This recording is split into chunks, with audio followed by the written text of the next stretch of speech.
দ্বন্দ্ব বা কনফ্লিক্ট সেটাও রিজলভ হওয়া সম্ভব। এই বিষয়ে মানে আমাদের পরিবারের প্রতিটা ঘরে ঘরে যেটা দেখি যে বাবা মাদের একটা চাপিয়ে দেওয়ার ব্যাপার থাকে, পড়াশোনার দিকে ডাক্তার বা ইঞ্জিনিয়ার করতে হবে বা কম্পিটিটিভ এটা করতে হবে। কিন্তু এখনকার দিনে তো প্রচুর সম্ভাবনা বদলে গেছে, আর প্রথাগত ডিগ্রি নিয়েই যে তাকে চাকরি করতে হবে বা এরকম কোর্স করে তাকে সফল হবে, সফল হওয়ারও ডেফিনেশনও চেঞ্জ হয়ে গেছে, আরও অনেক রকম ক্ষেত্র বা মাত্রা তৈরি হয়েছে। তা সেটা নিয়ে বাবা মাদের কি করে ব্রিজ আপ করা যায়, তাদেরকে কি করে বোঝানো যায়? নাহলে তো ওই প্রত্যাশার চাপটা যদি সবসময় আসতে থাকে, তাহলে তো ওই শিশুদের মধ্যে ওই জিনিসটা পড়বেই, রিফ্লেকশন হবেই। মানে আমরা এখানে কাকে ম্যানেজ করব?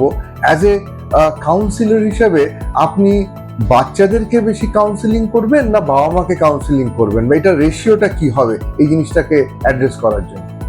আমার মনে হয় যদি আমরা এইভাবে ব্যাপারটাকে ভেঙে নিই যে একেবারে ছোট বাচ্চা, কারণ নানান স্টেজে তো হয়, মোটামুটি ছোট বলতে আমি বলছি ধরুন 10 বছর থেকে বা এরকম 12-13 বছর, তাদের ডিলিংটা একরকম হবে তাদের সাথে।